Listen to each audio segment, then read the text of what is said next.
Hey there, you're in the Beat Sessions. I'm your host, Mitchell Weary. The lovely Lana Del Rey has returned with her second offering of 2021, entitled Blue Banisters. She released that on October 22nd. This is her eighth studio album and follows the March release of Chemtrails Over the Country Club. And with Blue Banisters, she continues the trend that she started on Chemtrails. This elegant, sparse minimalism that's driving the sound of her music really allows her voice to be at the forefront of these songs, which I dig. I love just the range that she has, the melodies that she's coming up with. It's Lana too, so those melodies are dark and ominous, but you can't help but just be drawn into them. I absolutely love that about it. Some minor differences though, it's very nuanced. Chemtrails was predominantly produced by Jack Antonoff, and so this new record, Blue Banisters, has a much larger production team. And there's the big thing I noticed was the percussion and just some of the unique percussion elements that are on this record. Very unique. I liked the production on this record from that standpoint, but it's mostly just Lana and her piano. It really, I just got this Joni Mitchell vibe right from the get-go. It's still, as I process this record, it's still the blue is just what I think of right off the bat when I'm thinking of this record and reflecting on it. But really loving Lana's lyrical performance on this. Vivid, introspective lyrics as always. But, in that vivid imagery that she creates, there's also this cryptic sense of who Lana truly is. And that's what makes her music so unique. She's still, while being very personal, is very mysterious, and I dig that about her.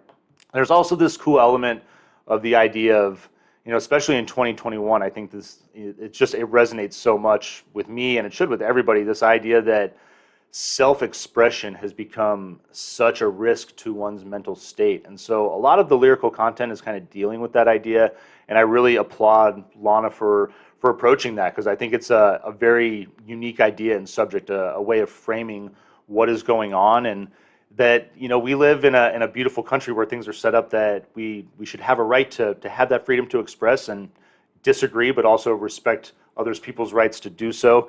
And so Lana, I think getting a little more into social issues on this record as well. I think that she's definitely talking about the environment a little more and some other things on this record. So I think that's maybe a minor difference between here and Chemtrails. But this thing opens up with Textbook, really like the gentle vocal that this song opens with. And as the chorus comes in, it kind of brings in this gentle instrumentation that rides the song out. But there's this real, like the surf guitar element that's here. And what I love about Lana too is it's like this dark psychedelic ambience that really is a part of a lot of her music. And this album is no different. You get that feeling in Textbook. It leads into Blue Banisters, the title track, simple piano. There's like this recitative vocal that she uses in the verse that I absolutely love.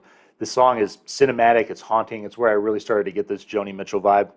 Arcadia is your third track, which is just as big and cinematic as well. I mean, really beautiful orchestration in that song. And I love the way the elements work in and out. It's it's not just big orchestration throughout it, but you get little elements like violin or little horn elements here, and it's very nicely done, put together. Black Bathing Suit, your fifth track. This very haunting piano intro. It's just very hollow sounding. Just dig the way that comes in, and then this fragmented percussion that I'm talking about on the cymbals in this particular track is great. Love the lyrical content and this dark melody that's driving the track. If You Lie Down With Me is your sixth track. Great love song. I really love the sentiment on this thing. The hook is phenomenal. The verses are nice and gentle, and this chorus is bright and airy. But there's still that essence of Lana, this kind of dark feeling to the song that you can't help but feel just works its way in. Beautiful is your seventh track. Sweet love song as well, with the brilliant piano textures. The way that she's playing the keys on this particular song, very unique, and definitely lends itself to some of the differences, those minor differences in production that we were talking about that make this record different than Chemtrails. Dealer is your ninth song, and this is where the album gets a little unique. And this song and Thunder both, honestly, just kind of feel out of place on this record, because they're very. It's not that they're bad songs; they're both great songs. But Dealer, it just takes this 180. It's got this like thick jazzy feel in the drums and the bass, this organ element that's awesome. The song, it's gentle still like the rest of the album, but it's funky. And none of the other songs on this record are really funky. So it kind of threw me for a loop. It was nice. Like I dug the song, and it leads into Thunder, which is just, I think, really a testament to Lana and her creativity. There's so much as far as genre incorporation happening in this song. There's doo-wop, country, surf rock, psychedelic. It's a pretty cool song. I really dig it. And then, the last 5 songs that finish this record out are beautiful, and they're well made. It's mostly just, like I said, Lana and her piano. Really like the song Living Legend. That's the 13th track. It's kind of a tearjerker as far as the lyrics are concerned, the story that it tells. I will say that my one criticism of this record is that it's got a 62-minute runtime. It's a little long-winded. Some of those songs towards the end, as nice as they are, just with the runtime, start to run together a little bit, and I think that's a shame. And, the songs Dealer and Thunder, I don't know if they necessarily belong in this collection of songs. They're great songs, but they're so different, I think, than the rest of the vibe of this record. And then there's this weird interlude in the 4th track. It's actually the trumpet sample from The Good, the Bad, and the Ugly, and then there's this electronic element that's just completely anathema to anything on this record.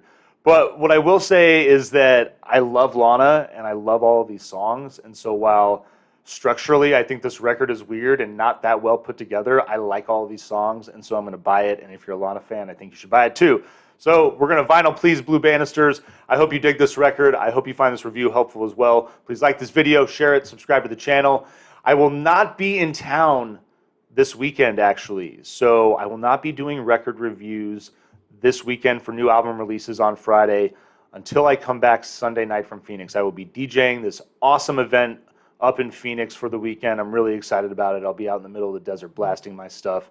It's going to be pretty cool. So y'all take care in the meantime. Stay tuned for a couple more reviews in the next coming 24, 36 hours. We'll see you next time on the Beat Sessions.